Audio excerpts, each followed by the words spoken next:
Assalamualaikum warahmatullahi wabarakatuh. Perkenalkan, nama saya Adi Irfan Maulana. Saya akan menyampaikan pengertian media radio. Apakah media radio masih relevan? Media radio adalah salah satu bentuk media massa elektronik yang mengirimkan informasi dan hiburan melalui gelombang radio. Radio menggunakan frekuensi tertentu untuk menyampaikan audio berupa musik, berita, talk show, dan program lainnya kepada pendengar. Radio memiliki jangkauan yang luas dan fleksibilitas yang tinggi, serta dapat diakses melalui berbagai perangkat seperti radio konvensional, ponsel, hingga platform streaming online-nya. Sejarah dan perkembangan radio. Radio pertama kali ditemukan pada akhir abad ke-19 dan menjadi salah satu bentuk media utama pada abad ke-20. Selama puluhan tahun, radio menjadi sumber utama informasi, selama berita, hiburan. Namun perkembangan teknologi digital pada abad ke-21 membawa tantangan baru, khususnya dari media visual seperti televisi, media digital, seperti podcast, dan layanan streaming. Apakah media radio masih relevan saat ini? Meski berusia tua, radio masih relevan di era digital dengan beberapa alasan berikut. Mobilitas dan fleksibilitas. Radio dapat didengarkan di mana saja, terutama dalam kendaraan. Ini memberikan keuntungan bagi pendengar yang membutuhkan informasi dan hiburan saat bepergian. Biaya produksi rendah. Dibandingkan dengan televisi atau media visual lainnya, produksi radio lebih murah, sehingga lebih terjangkau bagi pembuat konten kecil dan komunitas lokal. Konten yang mudah dikonsumsi. Karena radio menyajikan audio, pendengar tidak menentukan atau memperhatikan visual penuh, yang memungkinkan mereka untuk melakukan kegiatan lain sambil mendengarkannya. Inovasi digital.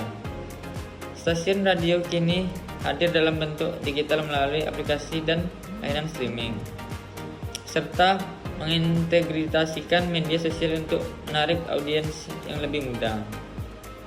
Podcast dan radio streaming.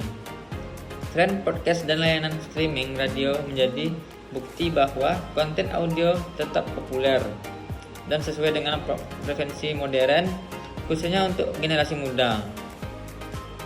Keterkaitan radio dengan manajemen media. Manajemen media dalam industri radio mencakup perencanaan, pengelolaan, produksi, dan distribusi konten yang menarik serta sesuai dengan target audiens. Beberapa aspek keterkaitan antara radio dan manajemen media adalah sebagai berikut. Segmentasi audio. Segmentasi audien. Manajemen media membantu radio dalam menemukan segmen pasar atau audiens yang tepat untuk setiap program. Dengan memahami preferensi audiens, radio dapat menyediakan konten yang relevan dan menarik. Perencanaan konten. Stasiun radio perlu merencanakan jadwal dan visual program agar tetap menarik. Dalam manajemen media, penting untuk menyusun konten yang tidak hanya menghibur, tetapi juga memenuhi kebutuhan informasi pendengar. Promosi dan distribusi. Manajemen media juga berperan dalam promosi program radio melalui media sosial dan platform digital agar menjangkau lebih banyak pendengar. Adaptasi teknologi. Dengan manajemen media yang baik, radio dapat memanfaatkan teknologi digital seperti streaming dan podcast agar dapat kompetitif di era modern ini. Kebutuhan regulasi manajemen media juga mencakup pemahaman terhadap regulasi penyiaran, etika, dan kebijakan konten agar sesuai dengan aturan yang berlaku. Kesimpulannya, radio tetap relevan sebagai media informasi hiburan yang fleksibel di era digital ini. Dengan adanya manajemen media yang baik, radio dapat terus beradaptasi melalui inovasi digital seperti streaming online dan podcast agar tetap kompetitif dan menjangkau audiens yang lebih luas. Manajemen media memainkan peran penting dalam memastikan radio mampu memberikan konten berkualitas, memenuhi kebutuhan audiens, dan bertahan di tengah persaingan media yang semakin ketat. Sekian, terima kasih. Assalamualaikum warahmatullahi wabarakatuh.